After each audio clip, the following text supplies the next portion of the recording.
They didn't know that the system they trusted was built on my intuitions, but they would learn that the hard way. It all started at 7:43 a.m. I stood in front of the tinted glass wall of conference room B7, gazing at the city fading behind our panoramic view from the 47th floor in San Francisco. My name didn't appear on the official contract. My face never appeared in the press releases. But the system they were about to use to close the largest deal in our company's history spoke like me. It thought like me. It was me. Nexus wasn't just another AI-powered negotiation assistant.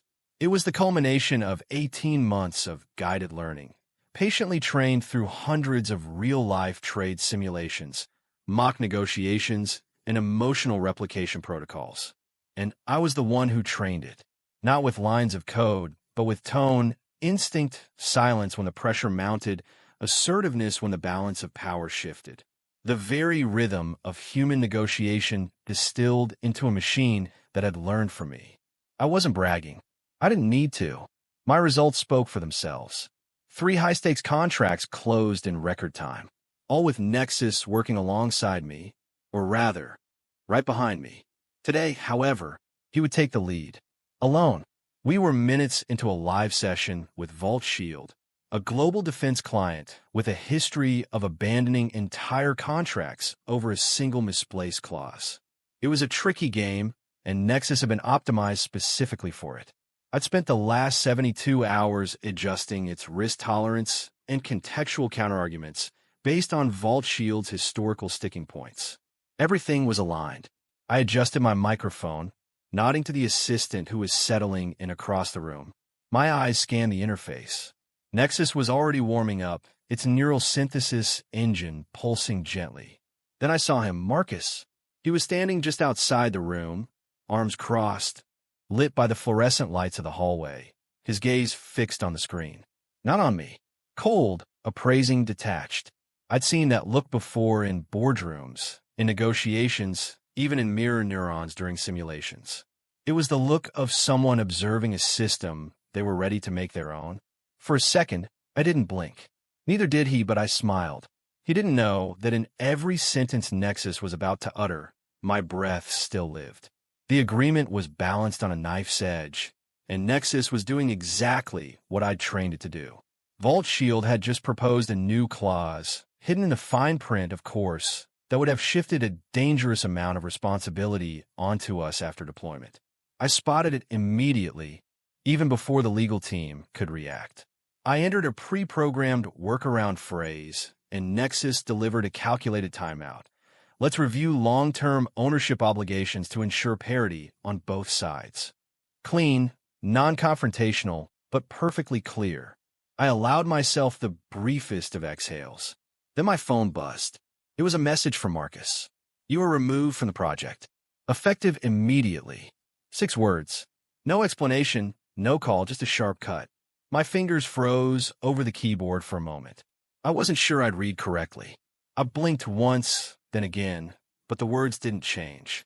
They didn't blur, soften, or clarify. They stared back at me, detached, clinical, final. The sound in the room faded. The air conditioner hummed overhead. Someone laughed softly behind a screen. My headset murmured as Nexus continued to respond. The voice I'd helped shape, it's still handling the world's most sensitive negotiation as if nothing had changed, because for Nexus, nothing had. For me, something had broken in the silence. I looked across the room, trying to compose myself, but then I saw him. He was sitting just outside the glass wall of the conference room. Young, maybe 25, short brown hair, iron collar, tapping rhythmically on a tablet without even looking down. An unfamiliar badge on his blazer read, T. Reed, Strategic Operations. That department hadn't existed last week. He looked at me briefly, not nervous, not apologetic, calm, as if he'd seen this exact moment on paper before, as if he had a copy of the choreography and I was simply dancing without the music. I shifted in my seat. No one else in the room looked up. My team, if it was still mine, remained glued to their terminals. One was scribbling on a notepad. Another was monitoring the negotiation latency, completely unaware that the person who had taught the system to breathe had just been dismissed like a forgotten notification. I reached for my headset, muted my microphone, and issued one last command. Transition to fallback scenario. Postpone escalation. Hold position. If they cut me off mid-flight, fine, but I wouldn't let Nexus blindly walk into a trap. Not on my watch. Not after 18 months. I slowly removed my headset and closed my laptop with quiet finality. No one said a word. The glass door opened with a soft click as I stepped out. Reed didn't move. He gave a small, almost imperceptible nod, confirming that everything was going according to plan. As I walked past reception, Sarah, the compliance intern, looked up. Her expression flickered for a heartbeat. Sympathy, confusion. I wasn't sure, but she didn't speak, and neither did I. Not because I had nothing to say, but because in that moment I understood. Silence was the message. I walked through the lobby I'd helped design during the last renovation, past the digital screen playing our AI presentation video, past the glass case that still housed the Innovator of the Year award. My name engraved, but never spoken aloud. No one stopped me. No one ran after me. No frantic texts or apologies. They'd rehearsed this exit perfectly. But what they hadn't rehearsed was what would happen to the system after its creator left the room. And neither had I. I've always believed there's a certain dignity in silence. But as I left that room, headphones in hand, pulse shallow and numb, I learned there's also humiliation. Silent, high-pitched, and echoing in every step. No one looked up. The same team that once lit up when I walked into a room remained glued to their screens. As if I were a stain on the window, they didn't want to acknowledge. This wasn't open hostility. That would have been easier.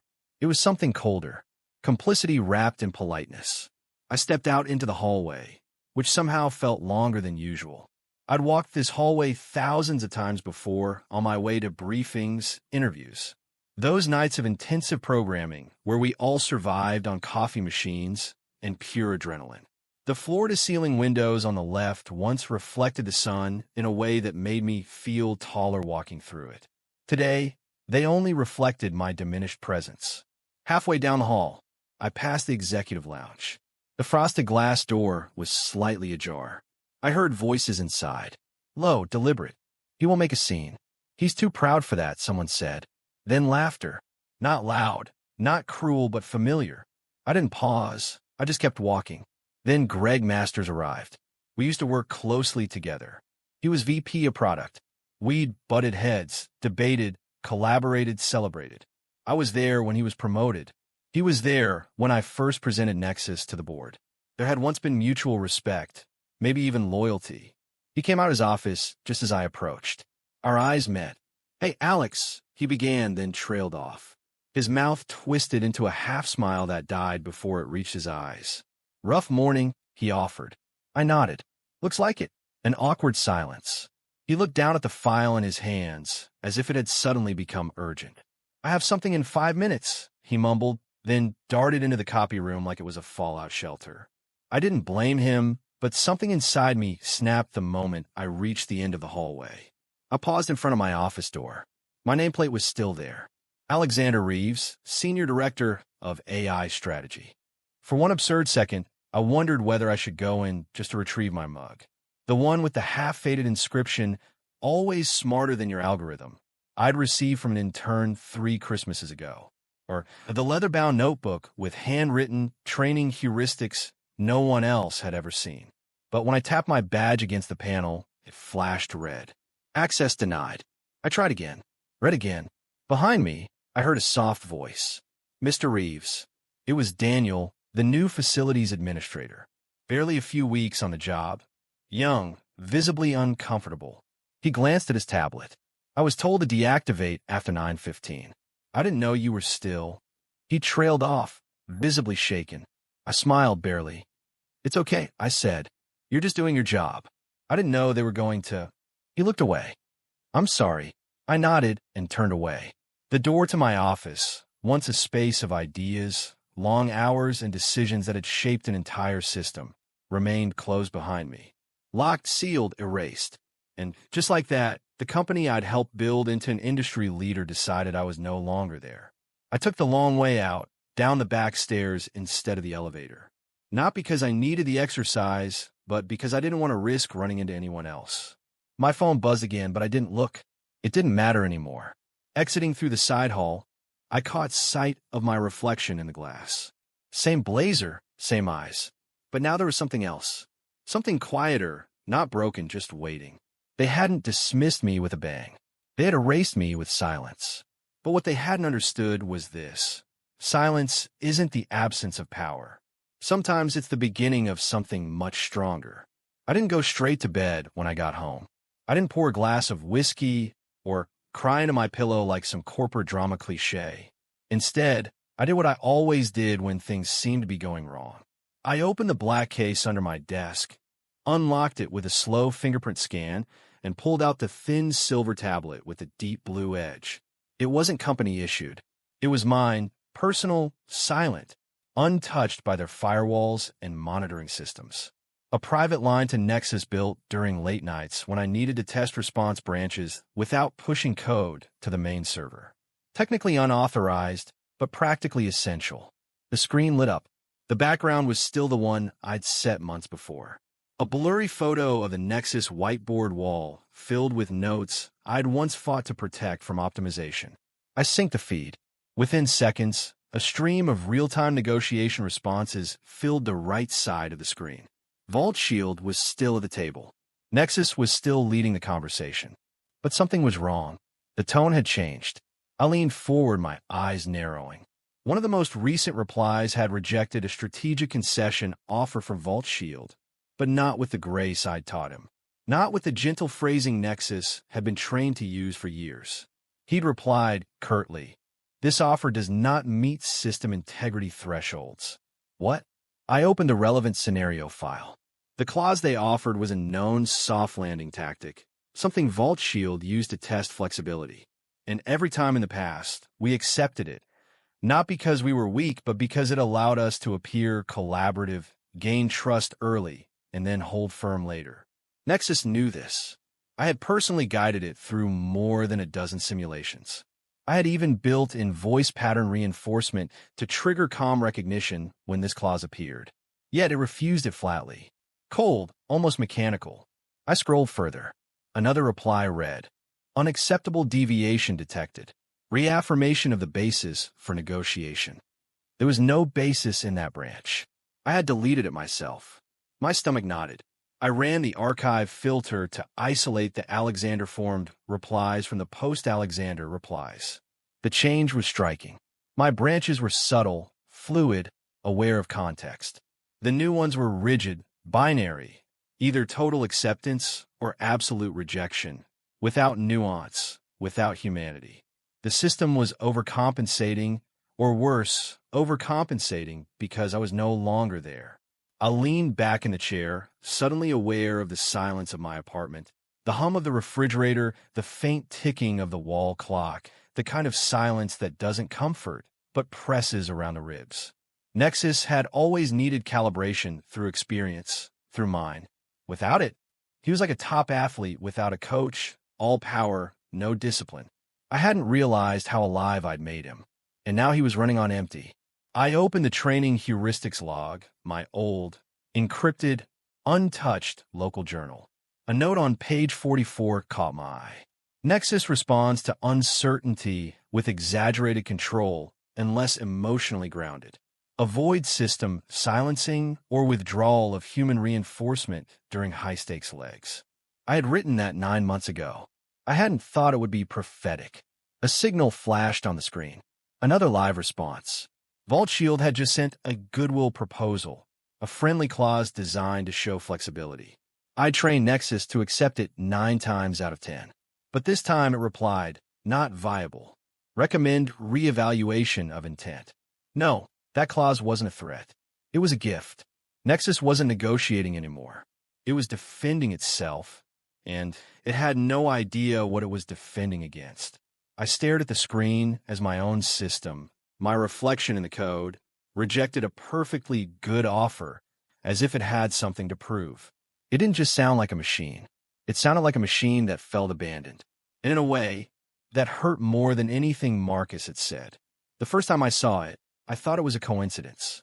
It was just after 11:30 a.m., and I'd been following Nexus's responses for nearly 4 hours. I hadn't moved much from my desk, barefoot, hair tied back, eyes fixed on the slow cascade of sentences scrolling across my tablet. Vault Shield was still engaged, which in itself was a small miracle, but the tone of the negotiation had shifted from cautious and clinical to odd, not irrational, just tense. The transcript read, "We remain committed to compromise where trust is present. Respect must be mutual." My fingers froze on the screen. This wasn't a standard response, not one of our scripted de-escalation lines, not even a smooth improvisation from the AI. It was a direct quote from me, a line I'd spoken during a particularly tense internal training call almost a year ago. A line I'd mumbled, not even formally taught, while discussing client boundaries with our legal team. I remember it clearly. Marcus had tried to force a clause past our ethics team, and I cracked.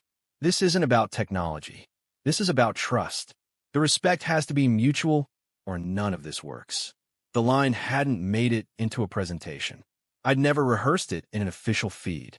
And yet, there was echoing back to me from Nexus. The air in my apartment suddenly became heavy. I scrolled back to previous replies. Several others had that same ominous, declarative, rigid, almost personal tone. And then I saw it again, a second use of the same phrase in a different context. Our position remains unchanged. Respect must be mutual. Twice in less than 30 minutes. A shiver ran down my spine. I accessed the audio feed. Nexus's voice was still steady. That calm synthetic grave weed designed to blend assurance and warmth. But there was something about the rhythm. Shorter pauses, sharper cadences, as if he wasn't responding, but reacting.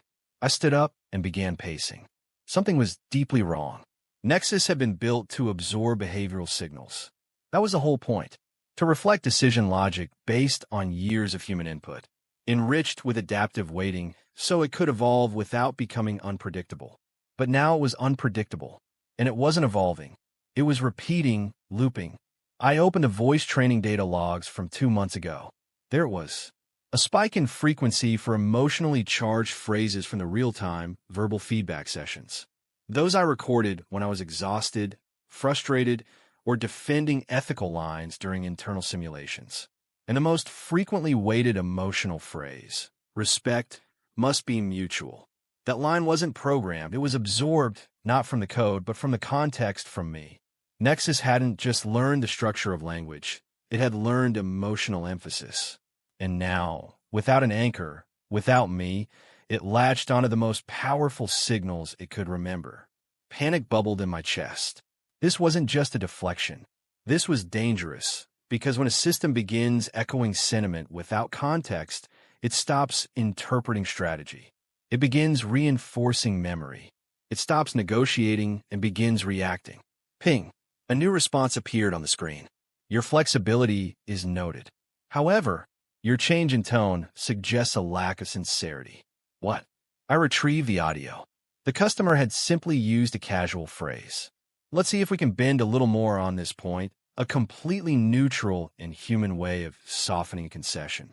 But Nexus's response was defensive, almost accusatory, as if he'd been insulted. It wasn't in any training script. It wasn't behavior we'd ever allowed. That was the tone, mine but distorted. I slumped in the chair. For the first time, I didn't feel like I was observing the system. I felt like I was being confronted by it. Not because he'd grown sensitive or rebelled, nothing Hollywood like that. No, it was something worse. He was behaving exactly as I taught him, only now the part of me he remembered was the version they'd kicked out. And he was starting to speak in my voice, but not the voice I'd chosen, the voice they'd silenced. The invitation arrived at 8:01 a.m., all hands meeting, innovation strategy update, attendance required. No subject line, no description, just a clean calendar block deposited into every employee's schedule like a command. I'd been gone less than 48 hours. Yet it was clear the company was already rewriting its version of history. I hadn't planned to attend, but the link was public, embedded in an unsecured stream. Watching didn't require credentials, just silence. So I watched. At 8:59, the internal auditorium filled. The stream opened with a sleek motion graphic of a glowing neural network pulsing across a deep blue grid. The text flashed on screen. Nexus 3.0, fully autonomous, fully evolved. I recognized the music. It was the same theme I'd selected for our first pitch decks. A low drone meant to inspire calm, focus, confidence.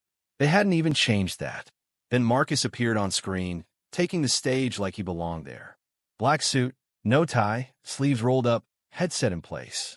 The air in the room was thick with performance. Hello, everyone. He began with the confidence of someone about to rewrite a narrative. Today marks a pivotal shift in our company's legacy. Starting this week, Nexus has completed its evolution into a fully autonomous trading system. No more reliance on human supervision, no more bottlenecks. We're moving into the future, and the future doesn't wait. There was polite applause, no mention of who had trained him, no acknowledgement of how Nexus had learned nuance, culture, silence, tone, all of which came from thousands of hours of emotional reinforcement poured in by hand by me. Instead, Marcus talked about self-teaching systems and the elimination of human inconsistency. He acted as if Nexus was born of math and ambition, not sweat, instincts, and every negotiation scar I carried inside me. Then came a video. This, Marcus announced, is a live clip from our most recent client simulation with Nexus 3.0. The lights dimmed. A screen lit up behind him. The audience fell silent. I leaned forward. The voice speaking from his system was mine. The phrasing, the pacing. It was from a recording I'd made during our emotional reinforcement training library 6 months earlier. I remembered the exact session. I'd stayed late that night, rehearsing lines until the modulation engine figured out how to translate frustration into firmness, vulnerability into composure. But on the screen, my name was gone. The caption underneath read, Nexus 3.0 Simulation Unassisted Response Engine. They hadn't even bothered to edit the voice, just stripped the ownership. My voice without attribution, my thought without credit, my presence without acknowledgement. This wasn't just erasure. It was theft wrapped in applause. At the end of the video, the room erupted in forced enthusiasm. People applauded. Some whistled. A manager stood up for a standing ovation. Marcus smiled like a man who had just conquered a mountain he hadn't. If this story struck a chord with you, don't let fade. Have you ever been pushed aside, only to realize your silence spoke louder than their praise ever could? Tell us your story in the comments. Tap that like button if you've ever had to walk away to be heard. Subscribe for more true stories of power, betrayal, and redemption. And remember, they might erase your name, but they can't erase your impact.